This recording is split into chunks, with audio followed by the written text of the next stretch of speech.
Hi, I've come to ask about the English courses you run for international students. Oh, right.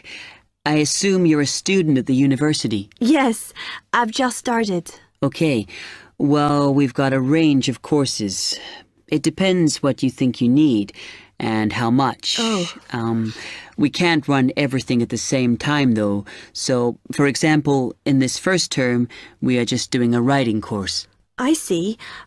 That sounds quite useful. What else is there?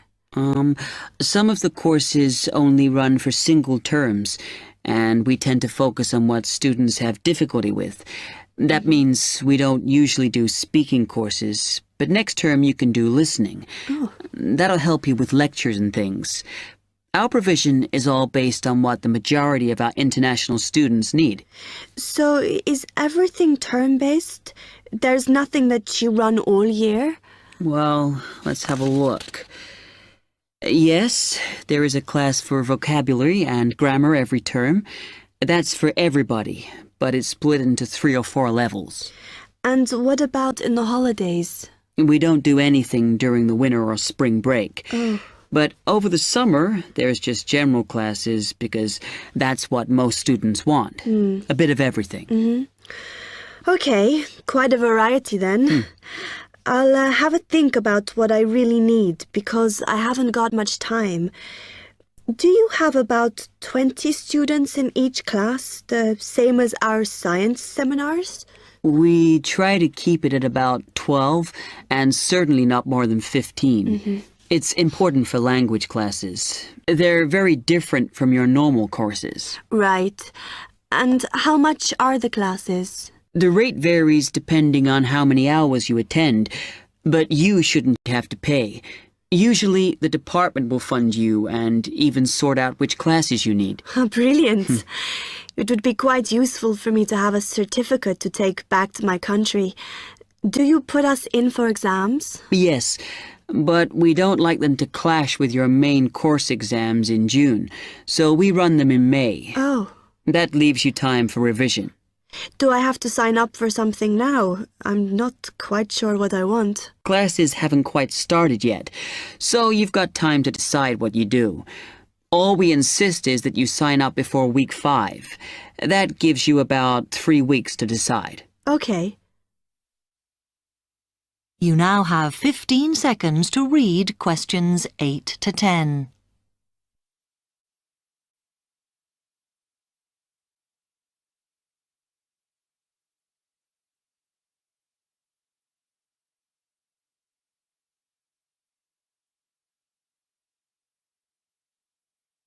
Then, when you've made up your mind, you need to come back here to the administration office to enroll.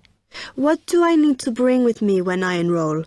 My identity card, I guess. Yes, or your passport. Then you'll be given a registration form, which you'll have to show to the teacher when you have your first class. Okay. And should I ask my tutor about which classes I should do then? Yes. Then you get a note from him and give that to the desk when you register. Can I use the computers here as well? Yes. You'll be given a password when you go to your first class. So remember to bring a disk with you to save your work on, as you won't be allowed to save it on the hard drive. Okay. Will I need anything else? Dictionary? We've got loads of those here that you can borrow. But you'll need a notebook as we don't provide paper or files. Okay. Thanks.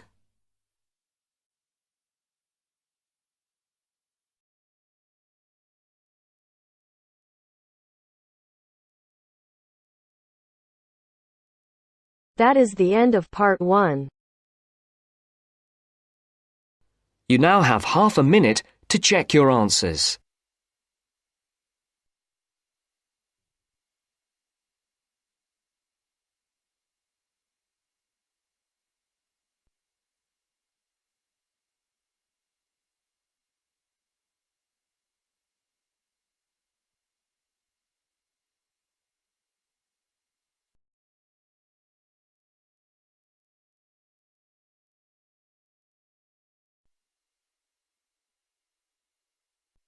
Now turns to part 2.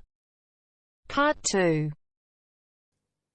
You will hear a tour guide welcoming a group of visitors to the British Library and telling them about the library and what they will see there. First, you have some time to look at questions 11 to 15.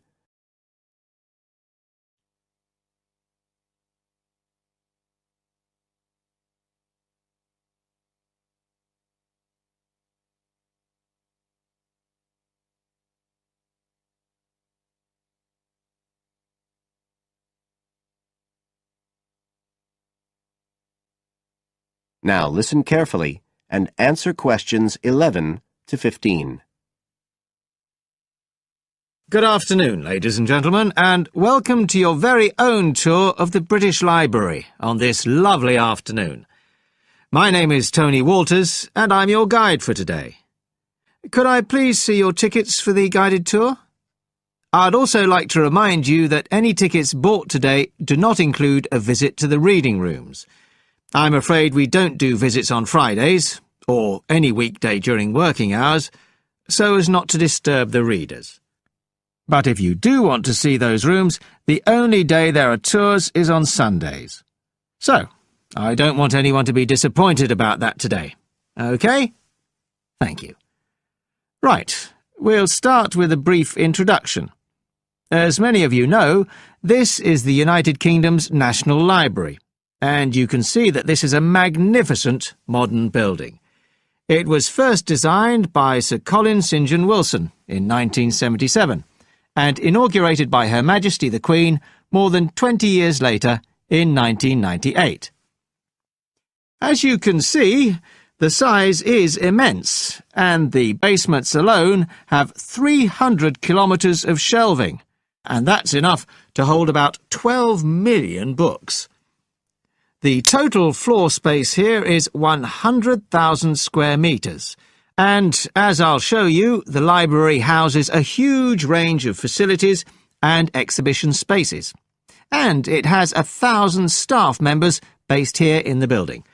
So, you can appreciate the scale of our operation. In fact, this was the biggest publicly funded building constructed in the United Kingdom last century. It is still funded by the government as a national institution, of course, and it houses one of the most important collections in the world. The different items come from every continent and span almost 3,000 years. The library isn't a public library, though. You can't just come in and join and borrow any of the books. Access to the collections is limited to those involved in carrying out research.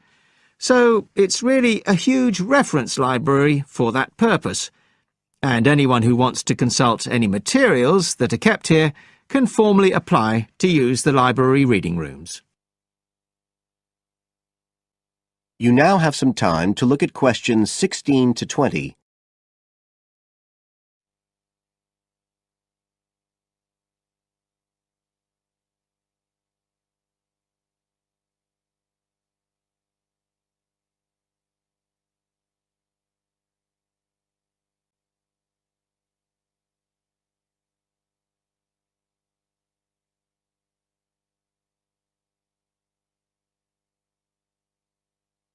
Now listen and answer questions 16 to 20.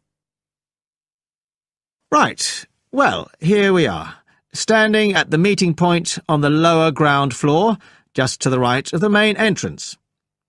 I've given you all a plan of the building so that we can orientate ourselves and get an idea of where we'll be going. Now, outside the main entrance, you'll see the wide piazza with the stunning sculpture of Newton. The sculptor was Paolozzi, but it's based on the famous image by William Blake, and it's definitely worth a closer look. On the other side of the piazza from the statue is the conference centre, which is used for all kinds of international conventions. We'll take a quick look inside at the end of our tour. Looking ahead of us now, you'll see that we're standing opposite the staircase down to the basement, where you'll find the cloakroom, and to the left of that, we have the information desk, where you can find out about any current exhibitions, the times of the tours, and anything you need to know, if you don't have a tour guide. As you can see, On this lower ground floor, we also have a bookshop. That's the area over to the left of the main entrance. You'll be free to browse there when we get back to the ground floor. Now, opposite the main entrance on this floor, we have the open stairs leading up to the upper ground floor.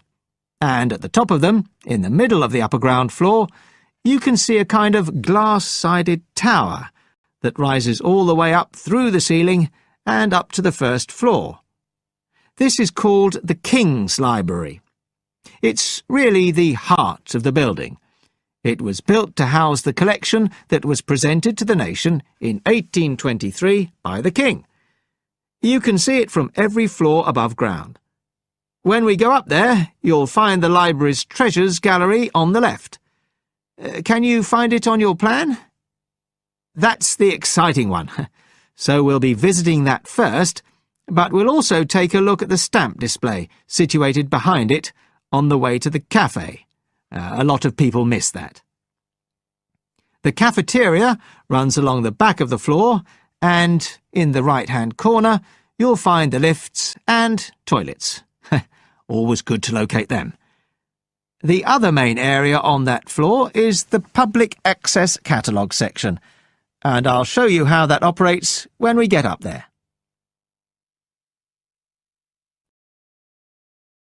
That is the end of part 2. You now have half a minute to check your answers.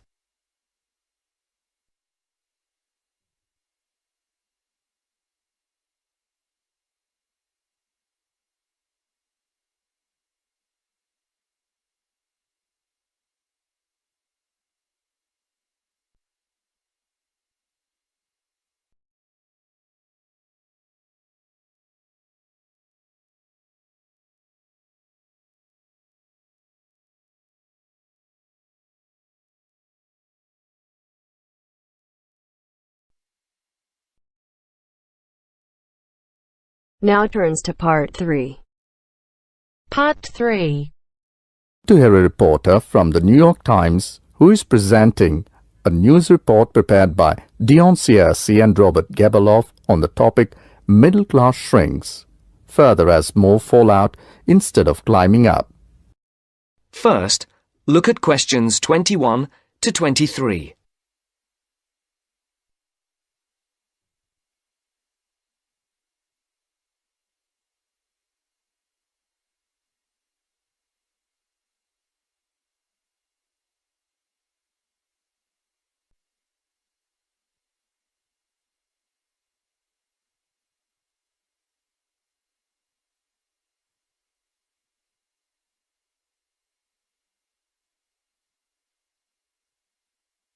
As you listen, answer the questions. The middle class that President Obama identified in his State of the Union speech last week as the foundation of the American economy has been shrinking for almost half a century.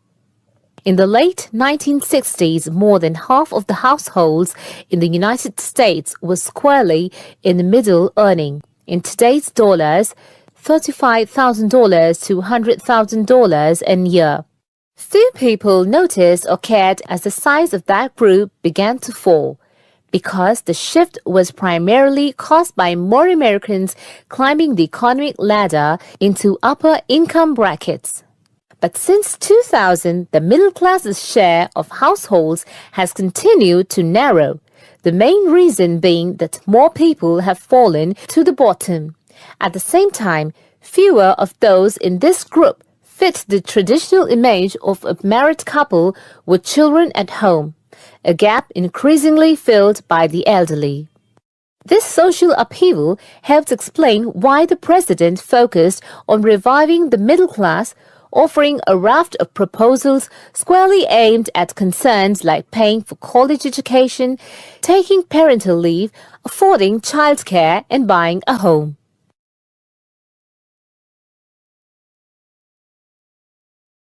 Before the conversation continues, look at questions 24 to 30.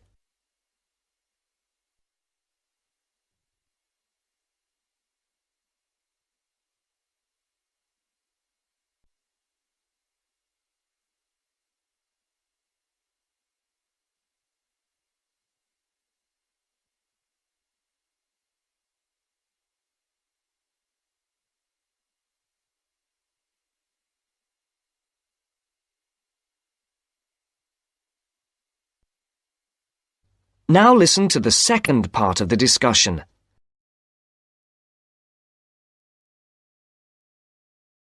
Mr. Obama told Congress and the public, still, regardless of their income, most Americans are identified as middle class. The term itself is so amorphous that politicians often cite the group in introducing proposals to engender white appeal. The definition here starts at $35,000, which is about 50% higher than the official poverty level for a family of 4 and ends at the 6-figure mark. Although many Americans in households making more than $100,000 consider themselves middle class, particularly those living in expensive regions like the Northeast and Pacific Coast, they have substantially more money than most people. However, the lines are drawn. It is clear that millions are struggling to hang on to accoutrement that most experts consider essential to a middle-class life. I would consider middle class to be people who can live comfortably on what they earn, can pay their bills, can set aside something to save for retirement and for kids in college, and can have vacations and entertainment, said Christine L. Owens, Executive Director of the National Employment Law Project.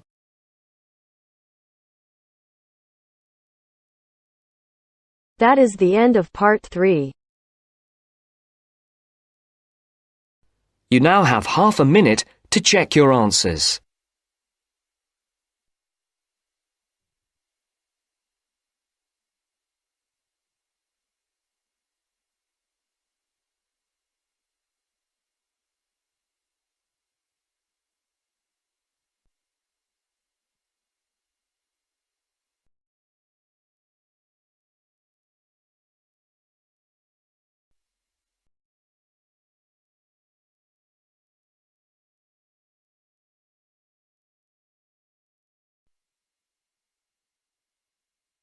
Now turns to part 4. Part 4. You'll hear a lecture on MSG. First, you have some time to read questions 32 to 41.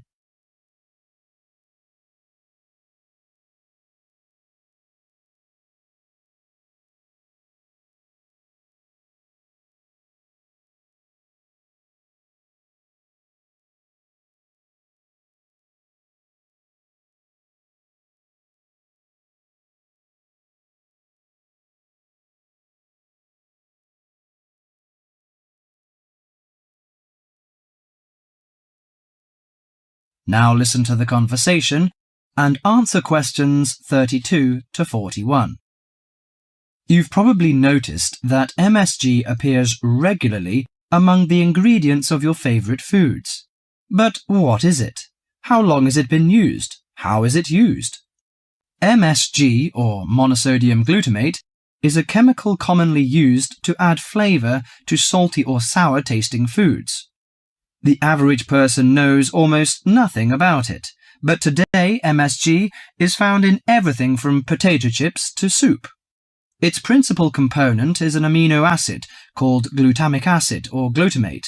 It was identified by Professor Kikuné Ikeda in 1908, but Eastern cooks have been using glutamate-rich seaweed as flavoring for more than 1,200 years.